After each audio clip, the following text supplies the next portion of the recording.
Welcome back to the Rec Room Radio Hour podcast. I am, as ever, your host, humble and contrite Michael Lundy. In this episode of the podcast, we are sitting down with one of the mainstays of the Central Susquehanna Valley music scene and blues community. Blair Mitcheltree, Becky Wool, Urie Kline, Garrett Gaetano, and the incredible, legendary Shawn Strickland. They make up the Cadillac Cats, and we're going to talk about their influences, their current recording and songwriting, and just why the blues are so entrenched here in the Central Susquehanna Valleys. And all the music that you're going to hear performed by the Cadillac Cats was performed live in one take during our interview. So we're going to kick things off with Gator Gumbo from the incredible Cadillac Cats here on the Rec Room Radio Hour podcast.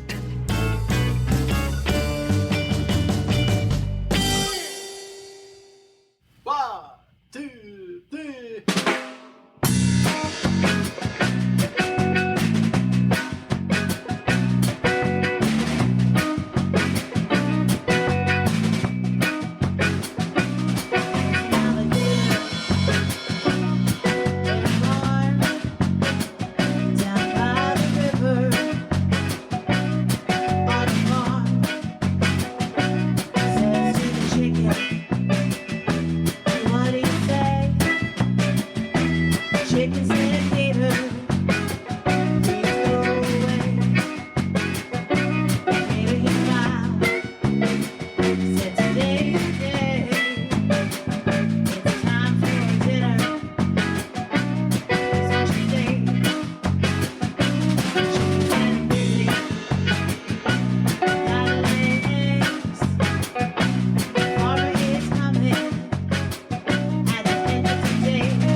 Hey, welcome back to the Rec Room Radio Hour podcast. And this interview is a long time coming, but we finally are getting to sit down with the Cadillac Cats. And they are one of the, if not the top blues band here in the area. And it's just a pleasure to sit down with these veteran musicians from the area.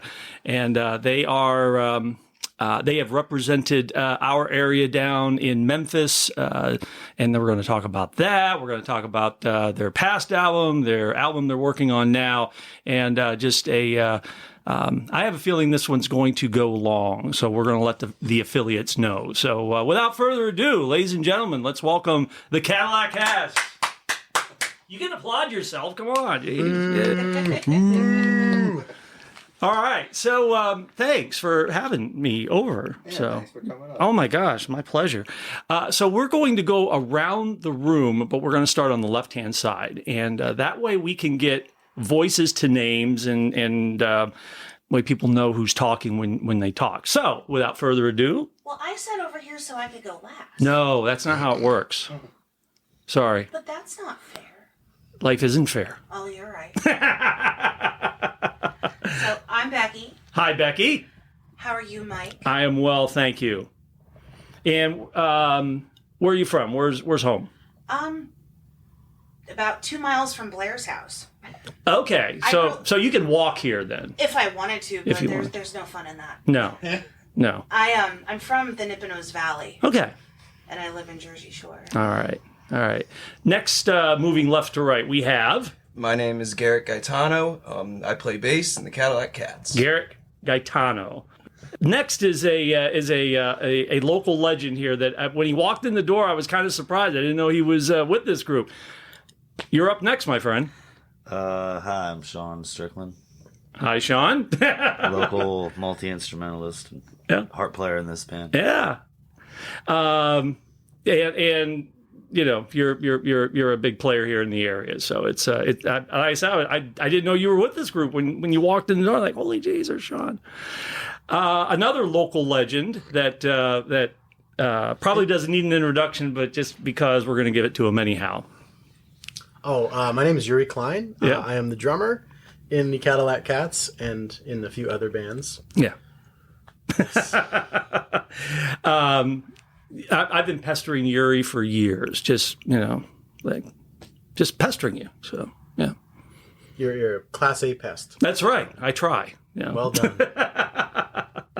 Last but not least, Blair Mitcheltree, and you do what? the band leader for the Cadillac Cats. You know what? I like somebody who steps up and says, yeah, I'm the band leader. Is that all you do? I mean, or do you stand on like a podium or conduct or what? No, nothing like that. Okay, all right. Yeah, just handle most of the booking of shows. Okay. Things like that. But you play guitar too, right? Yeah. Oh, okay, all Write right. a lot of music. Okay. We're really fortunate this time that we're recording. We have Shawn with us. He Yeah. writes a lot too. So Yeah.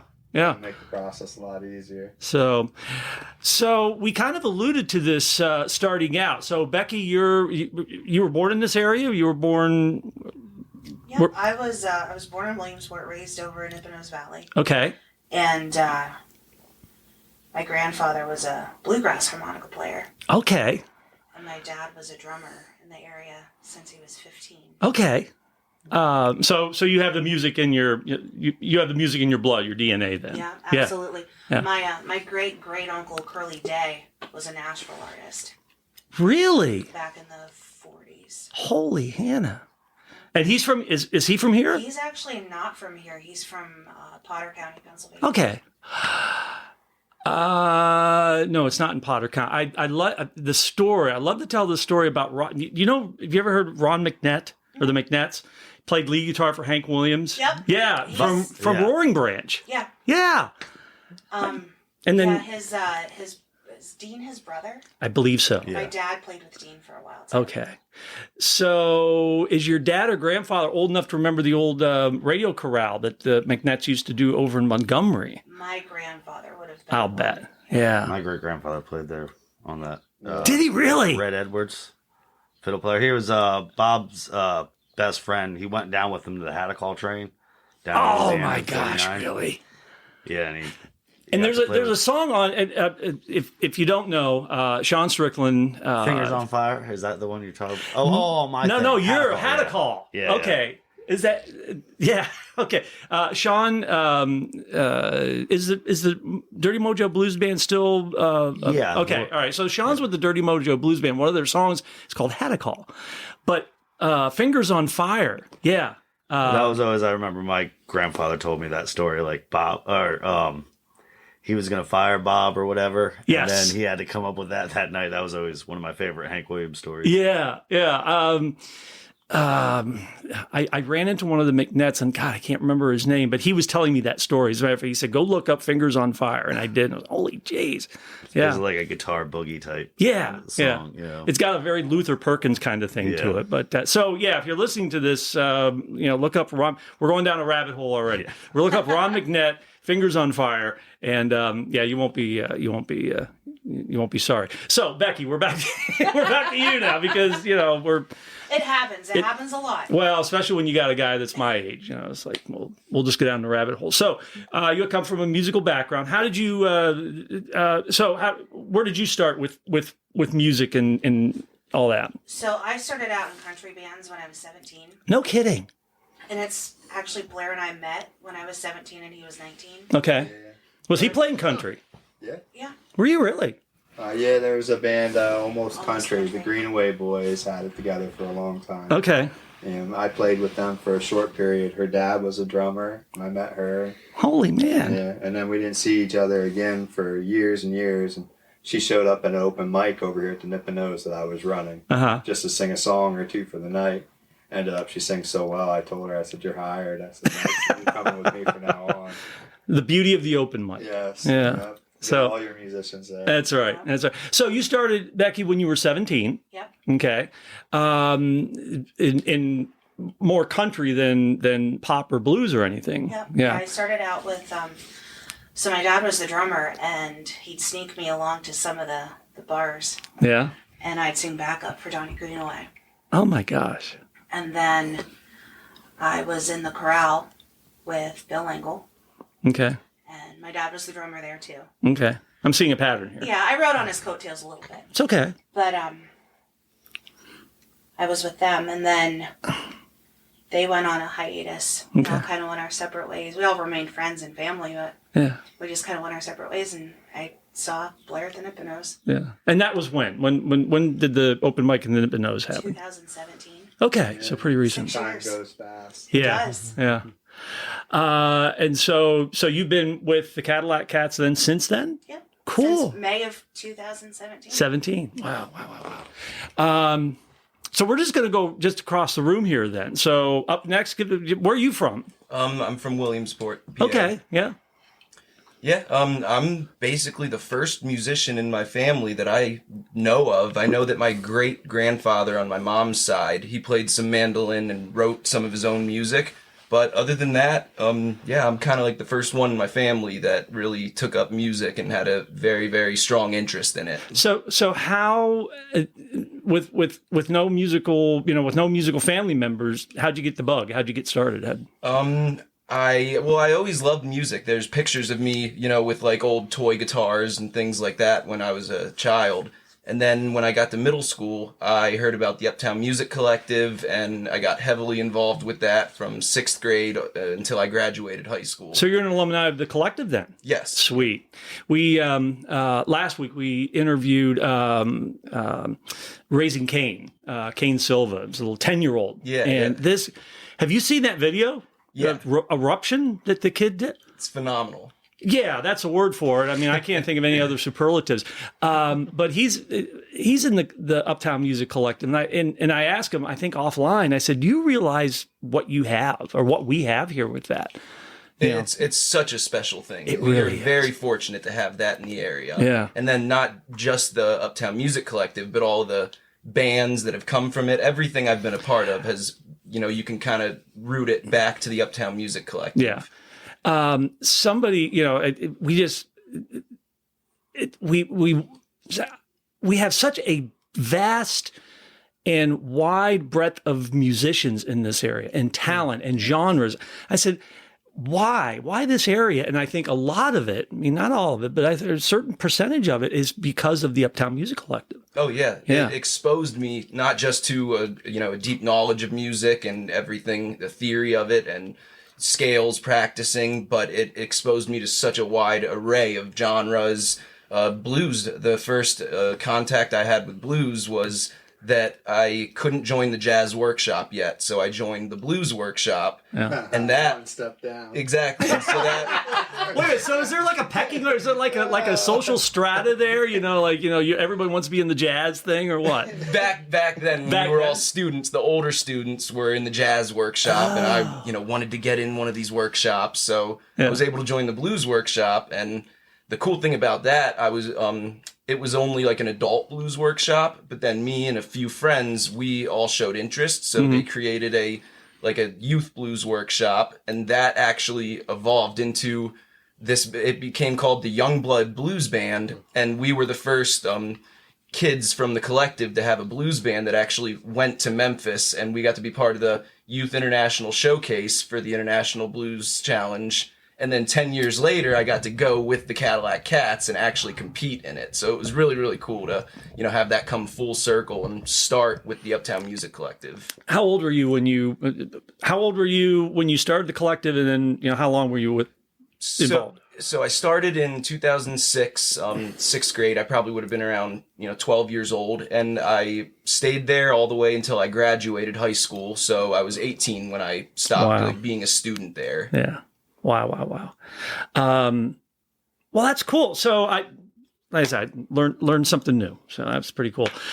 Next, we have a guy that, as I said, probably doesn't need an introduction, but Shawn, I know you come from a musical family. Yeah. Yeah. So tell us a little about your background and where you've come from. And my great-grandfather was a fiddle player in the area, played calls and bluegrass bands and everything. Yeah. Got to do a bunch of stuff down south. And then, his kids, my uncles and stuff, they all got into it. So my dad kind of was the one. He started out actually playing like an upright bass, doing that kind of stuff, and then went to playing bass guitar, then playing guitar, and he went the rock route, which I started playing harmonica with him when I was like 15.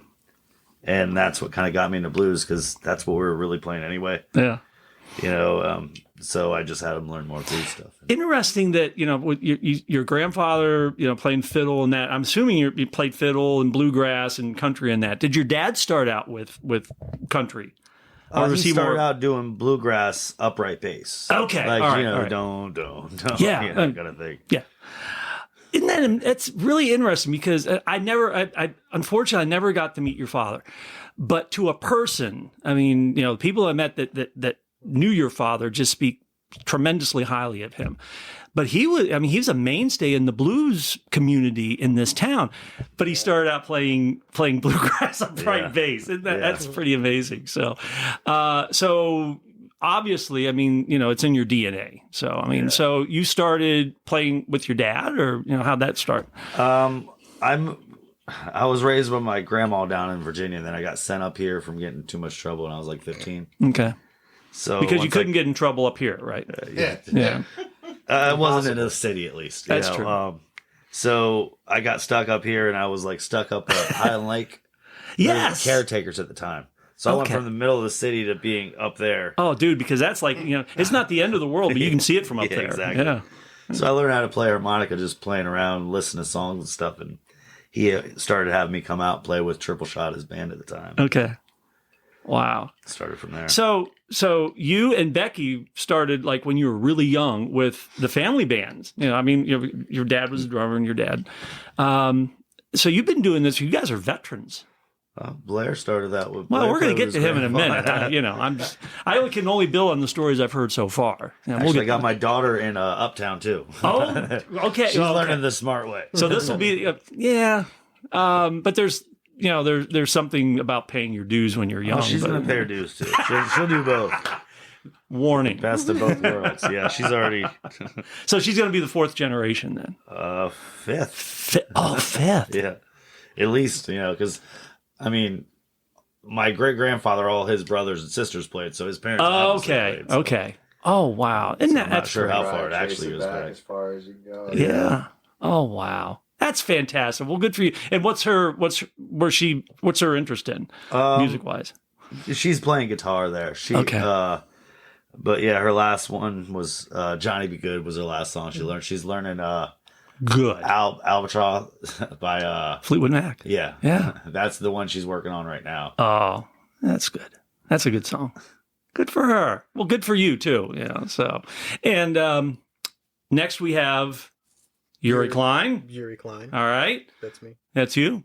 So tell us your story. Set the rewind back to Well, so I guess we're talking about family. Yeah. I guess it's on my mother's side because she was actually adopted. Fun fact. Okay. But her biological parents were musicians. Okay. Like violin and piano. Mm-hmm. And she played a little bit, but I don't think she developed it to the level that I have. Not to sound egotistical, but yeah, she didn't quite stick with it as much. Now, where are you from? Were you born here in Williamsport? No, I'm actually from Snyder County. If people know where that is. Well, for those of us that don't, well, I mean, I do, but maybe you go down to Selinsgrove and then you take a right or left depending on the direction you're coming from. Okay. Out in the western end of the county in cow country. Okay. So you're a country boy. I didn't know that. Originally, I grew up on a farm. Yeah. I did not know that. Well, I keep it a secret. That's why. You do a good job of it. But it was after moving to Muncie that I got connected, and actually not so much with like rock and roll bands and such, but I was in a lot of like orchestras and kind of went that route because for me, because my parents and my extended family especially like didn't really play music, my in was with the school program. So, whatever the quality of public music education like really helped me, I went to Muncie and started there as like I think in 5th or 6th grade, but I didn't start music until like 8th grade. Did you start on the drums? Sort of. It's funny because when I was my musical hero, the first you'll laugh, but my first musical hero was Elton John. Not Neil Peart or Max Roach. So my interest was originally in piano. I was taking lessons from the choir director at church, and then that became, because I wanted to play with other people, right? That became like playing keyboard percussion instruments in high school. And that became the drums because I really like cottoned on to, drum line and orchestral, snare drum playing.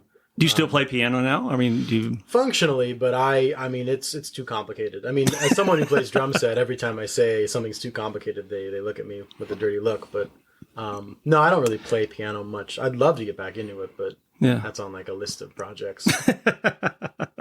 Well, let me tell you, the time, you will not have more free time as you get older. I can attest to that. So do it now.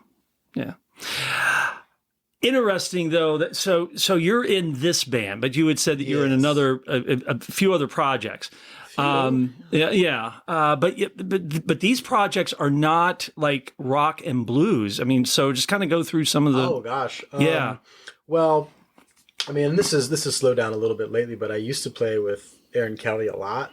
If you remember that. Mm-hmm. I mean, he's not a kid anymore, but the wonder kid from Sullivan County. So I was in his band and still am, because he needs me for quite a while. Mm-hmm. That's like pop country, I guess. Yeah. I have my own jazz band, which actually Garrett Gaetano is in. There we go. Look at that. Look at this. Nepotism, I guess. No. It's cross pollination, and we're gonna. So there's a little bit of there's all kinds of cross pollination in this band. Absolutely. Then, yeah. I think that's just the scene. I mean, it's very. If you look on those like Blue Note records back in the 50s, it was all the same people. Mm-hmm. Like all the people that played in those jazz bands, they were all band leaders themselves, and so they just played on each other's. And that's kind of what a lot of people do here, because you get kind of used to high quality musicianship, and it's hard to go back to. And I was just down at Leo Armbruster's release party yesterday, and it was like, holy beep! Just on that stage, and the audience had a mass of musicians. Mm-hmm. We do have a great level of musicianship in this area. I will sing your praises. Your head is not going to get too big, but it will make grow a little bit. We talk about drummers. Big. Yeah, I know. It might be the hair. Yeah, that's true. Good point. True. Thank you. Yeah. Yeah, I think if he cut his hair, he'd probably be a little more humble, wouldn't he? It's like Samson. Yeah. We talk about either on the podcast or just in past. We talk about drummers, and I said, there are drummers, and there's drummers that keep beats, and there are drummers that play the drums. I mean, they play the drums, and you're in that category of the guys who play the drums. Thank you. You, Joel Vincent. I mean. Sure. He's like, who's the best drummer? Who's the best drummer? Period. I said, dude, we've got two great drummers just in this area. So who knows who the best drummer is? So high praise from this person for your. Well, being a bassist and playing a lot, playing with Urie is like one of my favorite things to do because it is a true musical conversation. As a rhythm section, listening to each other, and then also complimenting the band in the best way that we can. It's a joy to play with Urie every chance I get. Well, right back at you. I mean, I don't want to bro out too much. No, go ahead. But that feeling is very mutual. And well, it's so different when you play with someone that I think Alan Combs came up to me one time and he said that Garrett and I share a brain. And I'm like, yeah, I kind of see that. That's. Is this the first? Is this band the first that you and Garrett had played together? I had never met Garrett before he, I guess, joined us. Did you audition or did you just sat in with us? I came in for a tryout, and by the end of that, it was, you want to be the band? And I was like, absolutely. That night almost nonstop, man. Wow. It turned into a rehearsal from. Wow. Yeah, awesome. But I mean, because that's, I think it's one of the primary keys to a good tight band is having that rhythm section locked in the pocket. So lucky you two, but lucky you. Yeah. Cadillac Cats, that's our secret weapon. Yeah, no kidding. Well, not now, geez. Yeah, crap. Yeah, well, shoot. Now everybody's gonna, Sorry, guys, your top of the heap is going to end at some point now. So I doubt that. So last but not least, we have Blair Mitcheltree, who self-professed leader of the band. So tell us a little about yourself and where you come from. And I'm from Cogan Station area. Really? Where? Right up behind Roan's Auction Hall, right on Fairlawn Avenue. Okay. Wow. Yeah. I played in bands with my grandfather when I grew up. Started when I was real little. I mean, I used to drag a guitar out of the bedroom that had 2 strings on it whenever my pop would come in a room and sit down and just strum along with him. Oh, wow. So I've been playing in bars with him since I was 12, 13 years old. How do you guys get away with doing that? It was different back then. They didn't put us in seat belts or anything like that. That's true. It was, the laws were a little more laid back for them. Plus, you're in Cumming County. I mean, you would just look the other way.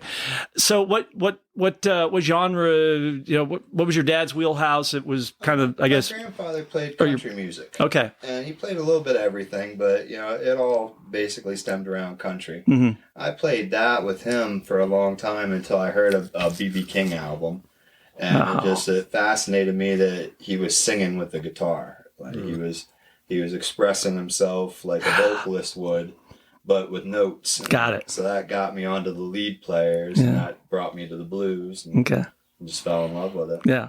And when did you start playing? When did you start playing guitar? You said you drug the 2-string guitar out with your dad, but I probably didn't take it seriously until middle school. Okay. But I remember I got a lawnmower and went for a summer and cut grass to get my first Strat. Yeah. I bought that thing, and my mom said I didn't put it down for a year. You started with a Strat that you bought yourself. Yeah. Wow. Yep, good for you. Lawn for a summer. Good for you. And bands so did you have bands during high school? Were you playing a lot then? Yeah. We'd had the Riverside Blues Band. Me, Alan Meck, and Jonah Gregory. We played around the area quite a bit. It was a lot of fun, and then the boys kind of all wanted to go separate directions. Things fizzled out, and I played in a few different bands, but we got the Cadillac Cats together probably, I've been, 8 years now? Something like that, and that's been my main focus ever since. So the Cadillac Cats have been together 8 years. How did this because this is is this the original lineup, or have you gone through like, a few? No, unfortunately, this is the best lineup. Okay. But it took a while to get to here. Yeah. I think any kind of business goes through different employees and stuff as it grows. Mm-hmm. But eventually, we found different people one by one that really fit the family. Yeah. And, we'd all get together for practice. We'd sit down and have dinner first and stuff. And, Good for you. Yeah, it's definitely a personality fit more so than it is musicianship sometimes. And that was going to be one of my questions, and that you answered. Do you find sometimes that I'll take a little bit off of the musicianship if they're a good fit personality and that? Yeah, 100%. Yeah. Because that's important. You got to actually kind of like each other when you spend a lot of time together. Riding the gigs and stuff like that. Hanging out before the show. But just the dynamic of being in a band, because it's very emotional. And some people will take, like criticism or, not criticism, not like negative, but just the banter back and forth. Sometimes they take it too personally, and that, you just got to have a good fit with people. Yeah, I think it's ironic that this band's probably full of more talented people than I've ever worked with any other band in my life. But as far as big heads and attitudes and egos, it's got the least of anybody. It seems like everybody's really good at their job. Yeah. But really happy just to play music with each other. Mm-hmm. Everybody, nobody really has an ego, well, except for Urie. I have a pretty sizable one. Yeah, we know. And so we talked about cross-pollination before. We led off with Gator Gumbo coming into this segment. And the next song that you guys are going to play is called Mama Bear. And when we were going through the songs to play, I said, well, wait a minute. There's a song on Shawn's album called Papa Bear. And go ahead and kind of set that up for us a little bit, Shawn. On my other band, the Dirty Mojo Blues Band, one song is called Papa Bear that I wrote a few years back. Mm-hmm. So she's going to do her rendition of Mama Bear. Yeah. So we changed the genres for the female singer then. Yeah. Yeah. Or not the genre, I'm sorry. Change the gender. Gender, yeah. They both start with G. Really quick though, the Dirty Mojo Blues Band, Shawn, that's still a viable project. You guys are still we're on the process of working on another album ourselves. So. Okay. Slowly but surely. Yeah. We've played, you gifted me 2 of your albums. We met, a few months ago at KNS, and we've been featuring, we played Papa Bear on the show a couple times. So this is, I say this is not a cover of a Dirty Mojo Blues Band song, because the author of the song is here. So, and he's in the band. So this is an original composition with an interpretation. Just having somebody else sing it for me. It's the interpretation by the Cadillac Cats, right? Yeah. All right. So, and we're gonna hear this live. So this is Mama Bear live from the Cadillac Cats here on the Rec Room Radio Hour podcast.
They've been slipping up on my poor ring.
Mama Bear, originally Papa Bear, written by Shawn Strickland, correct? Yes. Yeah. So great stuff, man.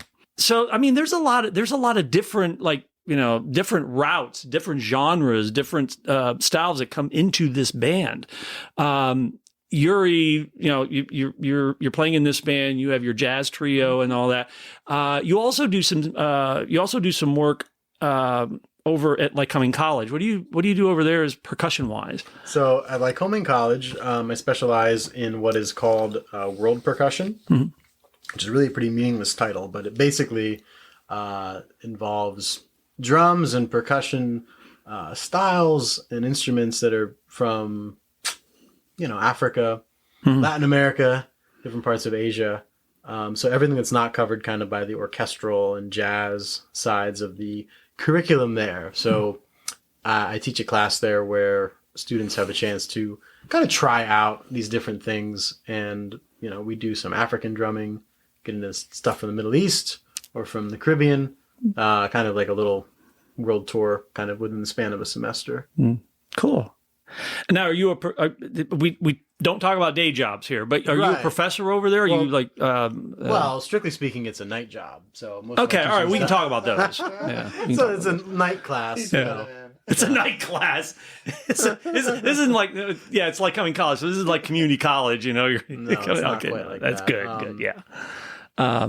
Yeah, because now I will say that I have participated in your class. You borrowed my cajon once. Oh, you sure did. That's right, like 4 or 5 years ago, I think. Yes, You know, so yes. I think one of the first times you met our percussionist, Dave Jackson, you guys were geeking out over all the hand percussion that Dave uses as well. So, well, that's cool. Garrett, you've got a couple little side hustles and side projects going on as well outside of this band. Yeah, well, I've been in a band called Clyde Frog since 2010, and that kept me very... No, wait a minute. I think in this area you say the Clyde Frog, don't you? I mean, is that kind of like... Yeah, the Clyde Frog. The Clyde Frog, a Clyde Frog, it's all of them. Yeah. But yeah, I've been doing that since 2010, and that has been a lot of fun. It's a different approach to music. It's more, you know, rock and roll based. Yeah. But yeah, that kept me busy for a very long time. Yeah. But, you know, we started spreading out across the country, and it kind of, the timing worked perfectly that when that slowed down, I needed to play music, and I came across these guys, and I was fortunate enough to, you know, join the band. Yeah, wow. And Clyde Frog came out exclusively of the collective, right? The Uptown Music Collective. We all met through the Uptown Music Collective. Well, we all started playing music together through the Uptown Music Collective. I've known Dylan and Tess since we were in kindergarten. Oh, wow. But, yeah, we've known each other for years. But yeah, it all started at the Uptown Music Collective, and that also is how I got in this band. Mm-hmm. My bass teacher, I credit Colin Beatty for teaching me everything about the bass guitar. And he was, you know, he plays Tuesday nights with Blair and Shawn at the Finish Line. And when Blair needed a bass player, Colin threw my name out there, and that's how I came in contact. So with that's Blair. how you got in this. You connected with this band through the Finish Line gig. Yeah. So tell me, so Blair, what's the Finish Line thing about? Shawn's had the Finish Line open mic for about... Oh, hold on. So Shawn, you started, so this is your gig. Okay. Yeah. Blair, I want to hand this over to Shawn then. So Shawn, please tell us about the Finish Line. Friends of ours were started an open jam over there and couldn't do it anymore. When was this? They started it in 14. Okay. And then we took over in... No, they started in 13. We took over in 14. Okay. So now, when you say you're talking about... Me and my dad took it over originally. He passed away in 2019, and Blair was always like, a lot of times the second guitarist, or, you know, he'd help fill in. Yeah. So basically after my dad, you know, Blair took over, helped me run it. So you kind of honcho. So Blair, you kind of honcho the open mic. Is it an open mic, or what's the format run? It's an open mic. We have a house band called Mama Warned Ya. Mm-hmm. We play the first set usually. Okay. So people show up around 8, listen to some music for about 40 minutes, and then depending on who brought guitars or who wants to sing, we get them up throughout the night. They can play with the band, or you can get up and do your own thing if you want. strictly blues, or is No, it? they play all different kinds of stuff. Oh, I would say the majority of the people that come in play the blues. Mm-hmm. But Tony Harlan comes in a lot, and he'll plug in his little, what's it, the iPad? Well, yeah, he has like a thing where he has all the music. He has backing tracks. Yeah, backing and he'll tracks. play heavy really? metal and rip guitar over that. Then we'll have country guys come in. It's really hard to tell. Oh, wow. Oh, that's great. I kind of peripherally knew about that, but I didn't know it was that kind of didn't know it had been going on that long, but I didn't realize it was quite as robust as that. So that's Tuesday nights at the Finish Line in Newberry, correct? Yep. Starts Okay. at 8 o'clock. Okay. It's about the time the show ends, so maybe I'll come over some 8 to 11. 8. Oh, 11. Oh, yeah, it's way too late. That's what we say too. Oh, yeah, because of the day job. So, wow. No, I didn't know that, but look at all this, cross-pollination, all this It's stuff. actually kind of funny because there's a gentleman that works for ESPN that when he's comes in for the Little League World Series, he comes in and hangs out at the finish line. That's right. Oh, so he like works for ESPN. Yeah, like some producer guy or whatever, but he comes in and drums every time they come into town. Oh, cool. Bring a few of He the sat in ESPN at our people gig with once. We were at the Yeah. James, and he sat in there too. Yeah. So, small world, I gotta say. Yeah, yeah. I like doing these interviews because I learned something, and I learned. You guys have such a broad and deep background of musical talent. But I didn't know about this thing, so I kind of peripherally knew about it. So, well, cool. So, as far as the band is concerned, you guys primarily blues? Are you kind of blues and classic rock? I mean, where you guys come from as far as this band's concerned? And we can open up to anybody. So. Yeah, I'd like to say we're a blues band. Blues and blues influence stuff. Yeah. Like That's right. Open to letting all the different country-ass stuff, rockish, a lot of other styles, but, everything's kind of like close to blues somewhere. Rooted in the blues, Yeah. throwing There some you go. Motown, That's a some good R&B, soul, but funk. yeah. So this is a question that came up because I came back to the area in 2012, but I'd visit while I was off doing my previous life, and I could never figure out why the blues in this area, because this is a very hot area for the blues. Why? How did that happen? Does anybody know? I mean, A lot of us, I would say, Bavard was one of the. Chris seeing Bavard. Chris A lot of Bavard my back, generation, Yeah. back in the early 2000s, seeing him play, like, he was just incredible. A lot of our generation, like Blair, me, that's like watching him play was just, and probably the best guy to ask that question is having you in the room. Because you're a fixture in the blues community in this area. So that and the radio show, Of course. and Good Time Charlie's. Good Time Charlie. Oh no! What's that? Wait a minute. Now we're talking about the competition, but what's Good Time Charlie? That's the radio show for the Billtown, for the Blues Society. Oh really? They do it on ZXR. I think now it's Sundays at 8 o'clock, but it used to be in the mornings. Okay. But I think it's at noon. it's noon over at the college. Oh, gotcha. Okay. The college radio thing, 88. And Billtown, 37. Billtown The Blues Pulse? Society, we've always had a great blues society. Okay. They started that, 20 years ago or something like Oh, that? 30. Yeah, I've been going And to. I think they're really responsible Back in the 90s for they kind of started bringing it. a lot of the interest to Mhm. the area. Because we have the big blues festival in June, and that draws. That draws name A-list players from around the country to this. That helped me because when I came here when I was like 16, I was in Hughesville. So Oh wow! then you see the blues festival there. You're like, okay, what's this? Definitely That was always a built good time. Like, interest. I think the misconception about the blues is that the blues is simple; it's only 3 chords, and it's a good entry level for somebody that's starting out. But it's like anything else. There's an entry level, and then you get up into the graduate level of stuff. And it ain't just 3 chords. It's there's a lot more. There's a lot more to it. But you can also trace the blues to, as you were saying, Motown, gospel, country. I mean, it's, you know, so I mean, it's all just kind of this, you know, this milieu of American music. Yeah, American music. What I was thinking, Yeah. Cool. So, but I always wondered, it's like, why the blues in Williamsport? Because I would have always thought it was country. And maybe back, you know, 50, 60 years ago, it was country. I don't know. But I think it kind of was. Yeah. And then they started the Billtown Blues Association, and Chris Bovard and a few of them cats came through and just dominated them. Bluesy Vaseline was a monster band. Yeah, Blues Gasoline. Yeah. Oh, really? Jay Short and Stretch Blair. They're two of my favorite guitarists from around here, and they were some of the main influences for me. Okay.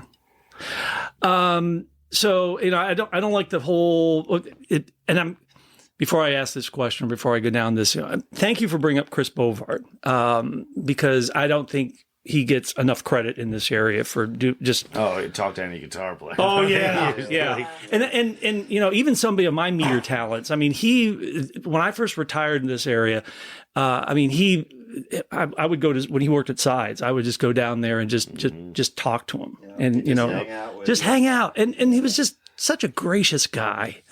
And we used to live 3 doors down, and we would always go to Robert of Sides like teenagers, and you know, he let us sit there, play with the acoustics, and play with the electrics for a while, treat us like musicians instead of teenagers. Yeah. And you know, so thank you for bringing it up, because I truly believe that the more you talk about and think about somebody, it keeps them alive. So, you know, just to keep Bovie alive in this area. So, so we talked about, you know, your influential guitarist. What's your wheelhouse? Who's your touchstone guitarist or musician, Blair? I'd say probably Stevie Ray Vaughan. Okay. Brian Setzer. Oh, yeah. Swing a little bit more, you know, and I like anything that has a little bit of a country tone to it too. I like a lot of the different stuff that Setzer would do, where it's jazzy and it's bluesy, but it's also got that rockabilly feel to it. Yeah. Wow. He plays Gresh. Yeah. It's a cool tone. Oh my God.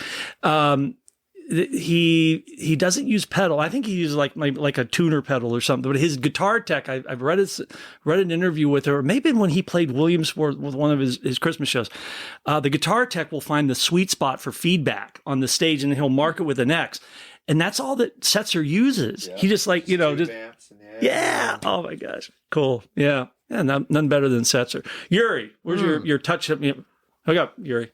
Oh. Well, that's a long answer for me, because you know, that's okay. We got time. In addition to drum set, I play a bunch of other percussion. So I have like a long list of people I'm big fans of. But since I play drum set in this outfit, my answer would be Steve Gadd. I don't know if you're familiar with him, but judging by your face, you are. Oh yeah, no. I mean, Steve's just like this is old information if you're a musician, but. Like, he's such a monster player, but most of the time he's just grooving. Yeah. You know, and playing relatively simple, too. And he can kind of, like, burn with a quiet intensity, and that's a lot of stuff that I more or less steal, you know, inspiration from him. So he's sort of my idol, and if I can approach being a fraction of what he is, then I'm pretty happy. Yeah. And he's played with everybody. Yes. Including Eric Clapton and some other blues cats. So he's in there, you know. Yeah, and he's got a pretty multi-genre reach as well. So and what's cool about him is that you can listen. Like I've actually had this experience where I listened to a pop song. I forget which one it was, but I was like, that sounds like Steve Gadd, and sure enough, it was on the Personnel. The drum, the drum in 50 Ways to Leave Your Lover. Yes. That is Steve Gadd. Yeah, it is. Yeah, the whole. It is. Yeah. Yep, that's him. Absolutely. Yeah. And that was, and he said that was a, like a drill, like a drumming drill that he used when he was in school or when he was learning. Right on.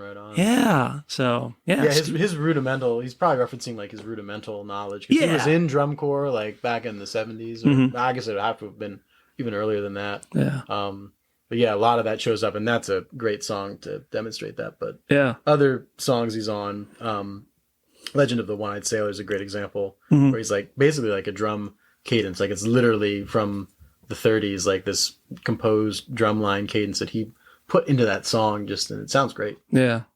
He's also in the movie One Trick Pony was Paul Simon. Oh, right. Yes, he is. Yeah, he played with Paul Simon. He played with so many people. Yeah. Okay. It always sounded like himself, but also fit the artist, which was like, that's like the sweet spot. As a hired gun, that's like the sweet spot where like you blend with them, but you also sound like you still. Yeah. That's the goal right there. The Steve Gadd rabbit hole. So it's cool. Yeah. Can't get much better than him. Shawn, we're musical touchstone. Kind of your. Oh, that's too long a list. In this project, I do a little keys and a little bit of harp. I guess for harmonica, my favorite, he's like the Hendrix of the harmonica, is Jason Ricci. Like he's just amazing. But my favorite, like just normal harp player, Junior Wells. Like I just love Junior Wells stuff. Yeah, the kind of blues rock stuff that they did back in the 70s. Yeah. I'm trying to think of the one song that Junior Wells is known for, and it's just like brain dumping because I've filled all my head with Steve Gadd. Messing with the Kids. Messing with the Kid. One. Yeah, that's it. Yes. This song's about a kid I used to mess with. And then he kicked my butt. Yeah. Cool. So you play keyboard as well in this band. Okay. I'm really into a lot of like New Orleans, Louisiana style keys and stuff like that. I try to do a little bit of organ stuff. That's Professor Longhair and Dr. John and stuff like that. Yeah. Dr. John, James Booker. Yeah. James Booker, yes. He's probably one of my favorites. Yeah. This is the other reason I love doing these things. So if you start talking about Professor Longhair and people look at you have lobsters coming out of your ears, they don't know what you're talking about. So cool. Yeah.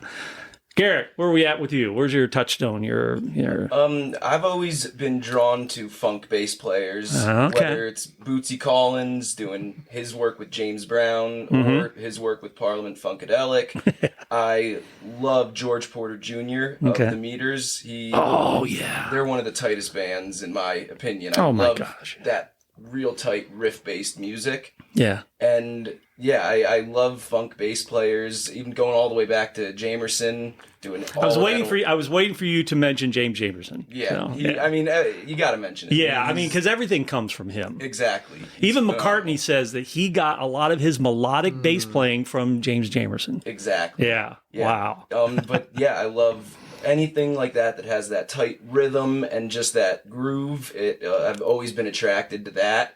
And I love the bands like Fish.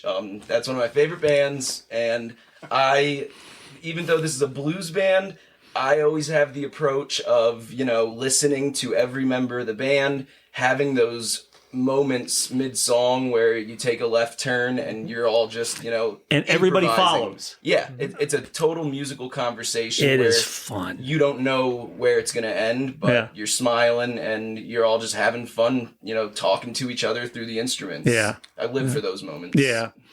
I'm a Fish fan. that makes me very happy. Now, I in full disclosure, I just wasn't aware of them until our percussionist got me into them, and now him and I go to shows. They just had a killer run in the West Coast. Yeah. Okay, another rabbit hole. I can talk about Fish all day. Okay, well we will offline. Exactly. If this will not happen for me, but if I could keep the three guys that I have in this band and send them back to like when we were 18 and grow up with them musically, that's the kind of band I would love to have. Exactly. Microphone. Because I got so excited about talking. That would be the kind of band I would want to have. I love that band. Such a wide, eclectic range of song choices, influences, genres, and just loving music. Music's fun. I always say that, and I feel like I got a lot of that from listening to their music. Yeah, and they put on a fun show. Yeah.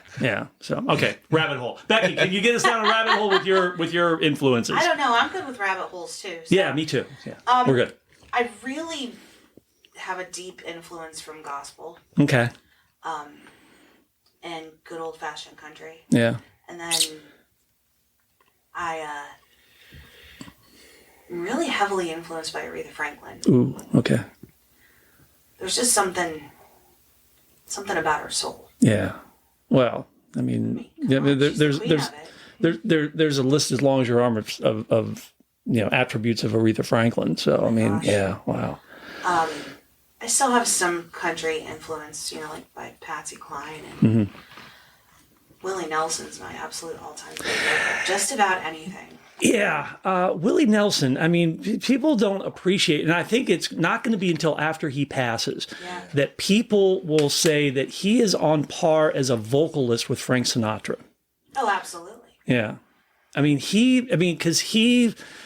Now that he's older, I mean, but he just turned 90 over the weekend. I know, but he's still out there doing it. But he makes the song his, and it's a vocal thing, and he sings behind the beat, like Sinatra did and all that. I think it won't be until after Willie Nelson passes, unfortunately, that the people recognize him as a vocalist, right, an interpreter. Yeah. Well, and even his songwriting. Well, yeah, but I mean, people already, most people know most of his songwriting. Yeah. Just like Bob Dylan. Yeah. Most people know some of his songwriting. Yeah. They don't give either of them enough credit for some of the behind-the-scenes You gotta stuff. check out the Nora Jones. She has during 2020 and stuff, she did all those Willie Nelson songs. Yeah. Oh my god. Really? And she collabed. Yeah, then later she did a show or thing with him. Yeah. Oh wow. Okay, I'll have to check that out because I didn't know that. So. But like I've definitely got a lot of gospel influence and Mavis Staples. Bob Dylan proposed to her back in the 60s. Yeah. No way. Yeah, and she turned him down, obviously. Well, yeah, but she still talks about that. Yeah. She's, oh my God, what a beautiful lady she is. And you familiar with the band Wilco? Yeah. Jeff Tweedy produced like 3 of her albums here in the last 10 some years, and just like this guy from Chicago producing Mavis Staples, but it worked. Yeah. But yeah, she's another one that it's like what a great vocalist, and she should just be at the she should be at the top of the heap as far as recognition. But she needs more recognition, like Patti LaBelle and David Baker. Yeah. Wow. Rabbit holes. Absolutely. So this is fun.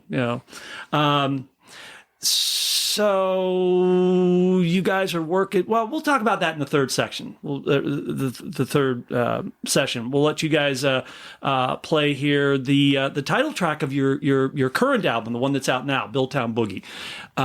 Blair, you're the primary songwriter, at least on that album. You are. Okay. Is that changing now that you've got another songwriter in the band? Yeah, definitely. I think not only just by Shawn coming into it, but this album here, we're not in as much of a hurry to make, so we're all taking a much bigger part in writing the music, and we bring an idea to practice, and then all of us put our parts together. Yeah. So I'd say this one here, we're probably all writing in equal. Oh, is that? I mean, so not only you and Shawn, but everybody else is writing as well, or? Me and Shawn are handling a lot of the lyrical side of things, but Urie and Garrett and Becky help organize the music, put together the chords. Do you find it takes the burden? Because, like I said, you wrote the first album, correct? I mean, that's all. Yeah. Do you find that having another lyricist, I guess, for lack of it, or another songwriter, does that take the burden off you a little bit? Do you feel a little? I think it definitely not only takes the burden off of me, but it also is nice. In some way, I think if you listen to the same player for a long period of time, no matter how good the player is, you just hear the same type of notes. It'll be nice to have an album with 2 different perspectives put in there. Yeah. Songs coming from 2 different people will have a little bit of a different vibe each, so it should make for a more well-rounded CD. Okay. We'll talk a little bit more about the new album coming out, but Billtown Boogie, like I said, is the title track from the album that's currently out. Can you kind of tee that song up for us a little bit? Yeah, we wrote it. I like anything over a guitar boogie like that. I've played that particular style of guitar since I was little. And the lyrics are basically just about what we do in town. It references a few different places that we play at. There's a lyric in there about playing on Tuesday nights at the finish line, and there's something in there about the bullfrog, and just cool. different places that musicians would recognize from there. Yeah. It's a kind of a shout out to Billtown in general. Yeah. It's a great. Again, we talk about this just about every podcast and even on the radio. What a great area that we are fortunate to be living in as musicians, to have a good number of places to play. Yeah. And that welcome different genres and different styles in that. So We're very fortunate. Yeah. So this is the Cadillac Cats live on the Rec Room Radio Hour podcast with the title track from their current album, Billtown Boogie, on the Rec Room Radio Hour podcast.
Billtown Boogie. I'm laughing because, in the magic of podcasts during the break, a little afternoon music has been performed. So Billtown Boogie, title track from your current album.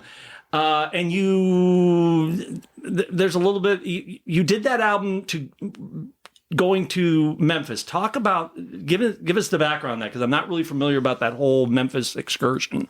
So, well, we won the Billtown Blues Challenge. Yeah. So we got to represent Williamsport down in Memphis. Okay, well, talk about the Billtown, or the Blues Challenge. Just talk about that really quick. Kind of set up for people that aren't from the area that don't know about it. Billtown Blues Association has a challenge each year where local artists can compete in order to win a chance to travel to Memphis and compete in the International Blues Challenge. Oh, wow. That's held once a year down there, and bands from all over the world come to compete.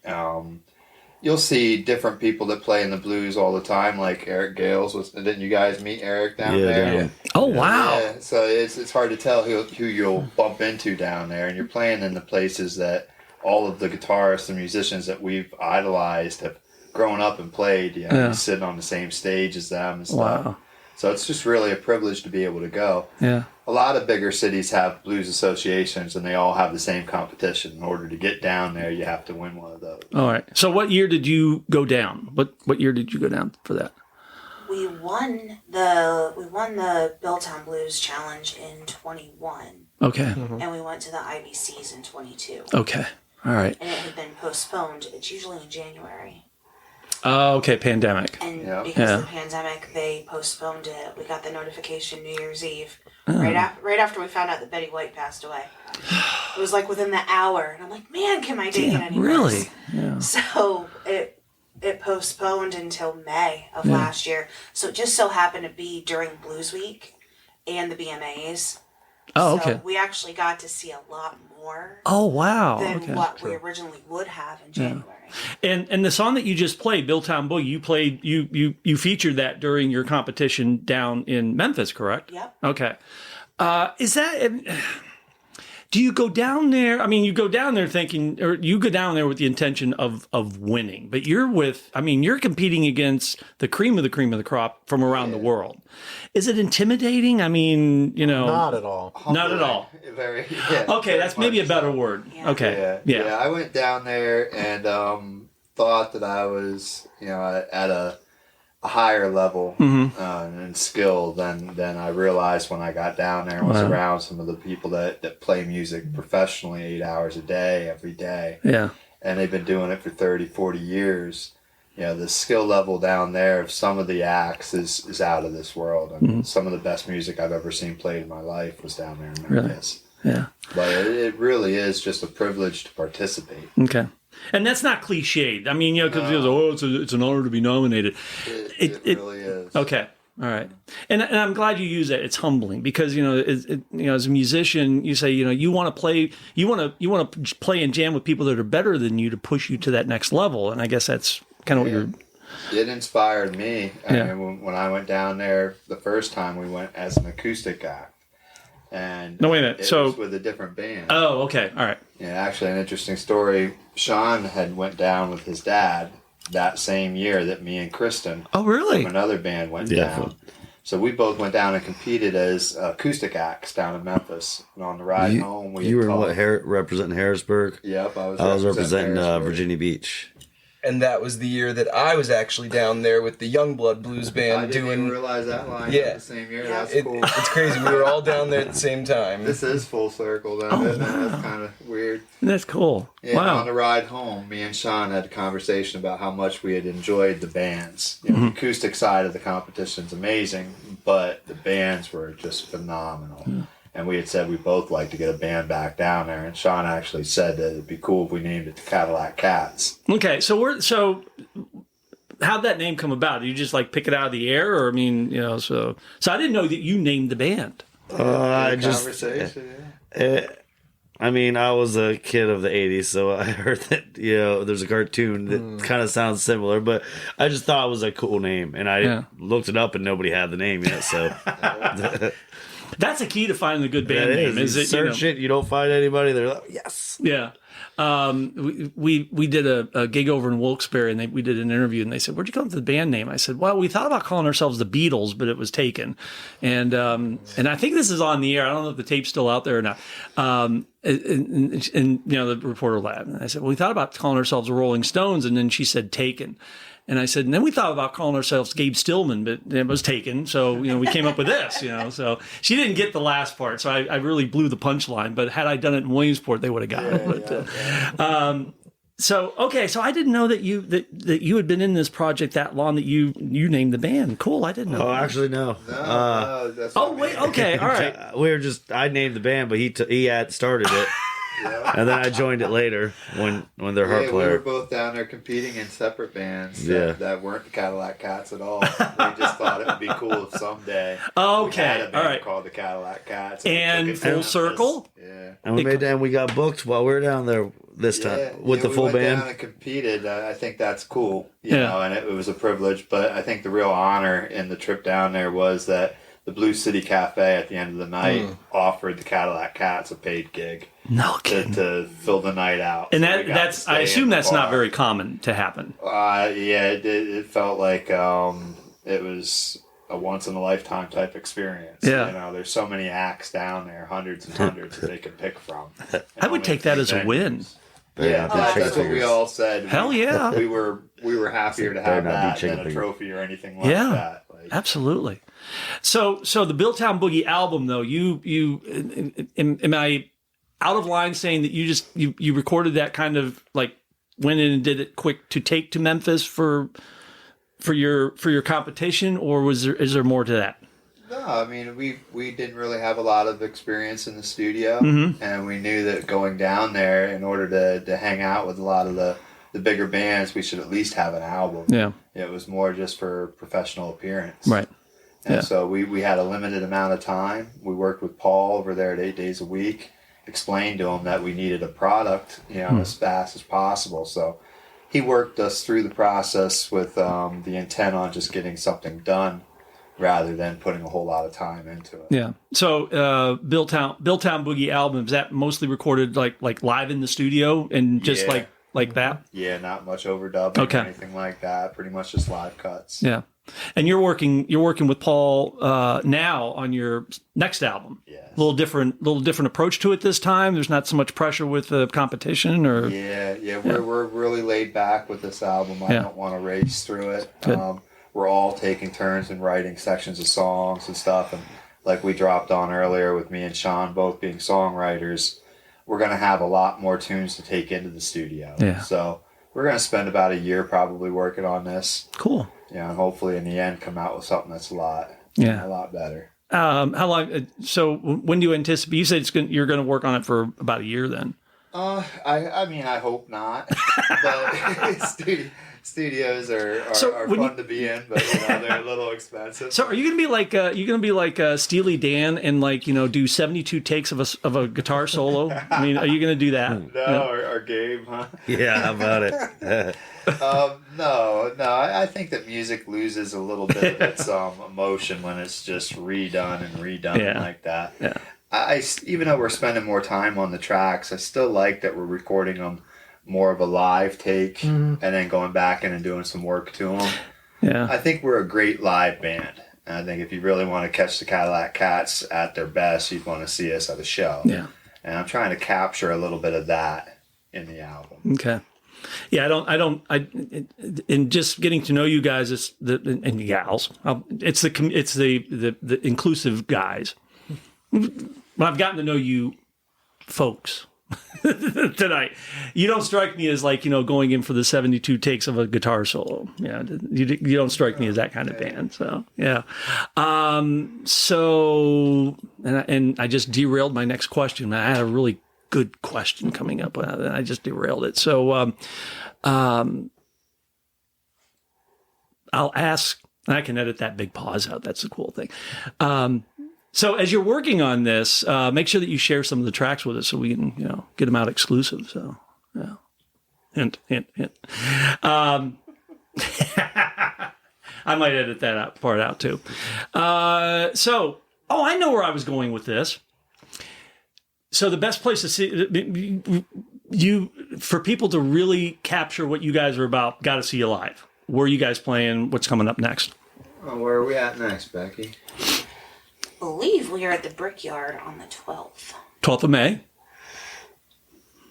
Yeah, we have a few shows coming up in May. Okay. Yeah. So the 12th, we're at the Brickyard. We have Bike Night at the Trout Run Hotel on the 18th. Yay. We are in Selinsgrove at the Rudy Gelnet. Oh, the summer concert series down there. What day is that again? That is June 8th. June 8th. And then June 24th, we're at Antlers on the Water. Okay. And that's in Williamsport, down... Linden area. Yeah, down in Linden. Okay. We're at the Old Corner in Williamsport on July 15th. All right. Hillsgrove Hotel, July 23rd. Mm-hmm. Back at the Antlers for an acoustic show on July 30th. Now, when you do an acoustic show, is it still the whole band? No, not usually. A lot of times it'll be scaled down. Okay. They want us to fit into a smaller area or something like that. Yeah.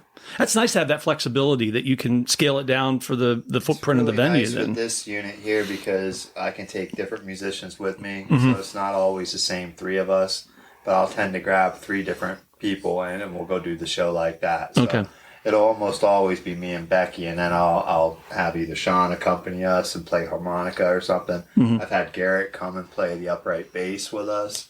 Cool. He just came and played guitar with us, and that was amazing. good time. Yeah. I've even had Urie sit in with cajones and stuff like that. So I like to mix it up. I don't do all that many acoustic shows. Yeah. And it keeps it fresh, and it also just gives you, gives you the opportunity to play at some places that wouldn't be able to accommodate the full band. So, where else, Becky? She put her notes away. I put my notes away. I'm sorry. We have a thing coming up. It's the puppy. Oh, I'm blind without a phone. Okay. Well, we will link your social media page to this podcast so people can get your upcoming gigs, and you got always featured on the gig guide each week that we post on our Facebook page. Yeah, so we really appreciate that. You guys do an amazing job. Yeah, it's a labor of love, my friend. So. Is there anything that we have not talked about that you want to talk about? Is there anything that we didn't bring up or that you want to, is there anything that you want to talk about that we didn't mention? Just that we are recording a second album. Yeah. We're very excited about that. I know it's going to take a little while to get it out to everybody, but I would just look forward to that. We're going to put a lot of our labor and love into that, so we're hoping that really pans out for us. And Billtown Boogie is available not only as a physical CD but also on streaming services. Correct? Any place you can buy anything online. All right. Everything from iTunes on through to Amazon. The rest of them. Cool. Well, it has been a pleasure and a laugh-filled riot here to sit down and chat with you guys finally. And it's good to reconnect with Urie again and get to meet some people that I've met in passing and that I haven't met before. But again, that's the great part of this gig. So thank you, Cadillac Cats, for being on the Rec Room Radio Hour podcast. Give yourself a big hand, A rounding two snaps up. There you go. I like the snaps thing. It's something I've always done. Okay, good. Jazzy and a little sassy. That's right. Snaps for the cast. Good. This has been fun. This has really been fun. So thank you guys and gals for having me over. And this is the Cadillac Cats on the Rec Room Radio Hour podcast.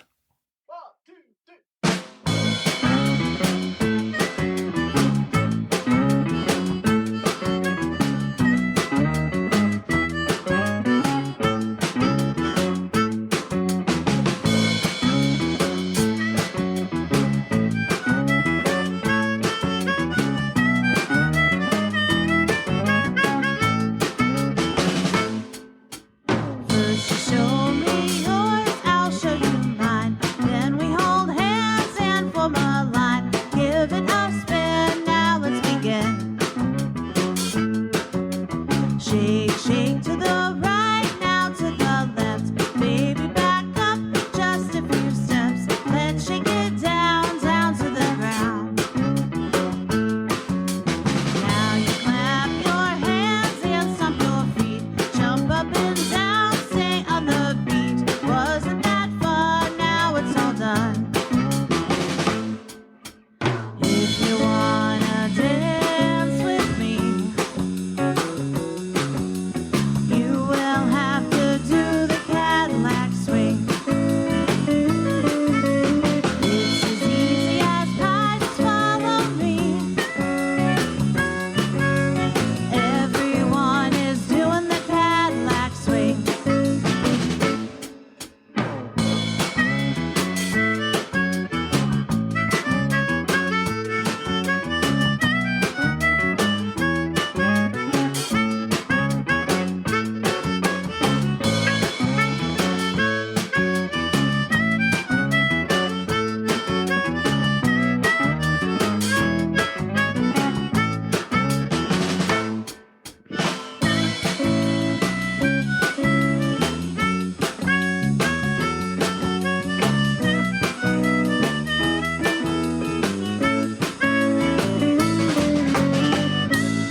Swing, by request, played live by the Cadillac Cats. What a great time we had sitting down with Becky Wool, Blair Mitcheltree, Urie Kline, Garrett Gaetano, and Shawn Strickland. Catch them on their social media and website, and we'll post those in the description for this episode. Hey, thanks to the Clark McLean Band for letting us use their theme for not only the podcast, but also the radio show. And hey, every Tuesday, 6 p.m. Eastern Time on WXPIRadio.org. Catch the Rec Room Radio Hour for all local music from the Central Susquehanna Valleys. And hey, while you're there, please consider making a financial contribution to our radio station so we can keep these good things happening. Until the next episode of the podcast, I am your host, Michael Lundy, asking you to don't fret, stay tuned, and play nice. We'll be back next time. Bye-bye.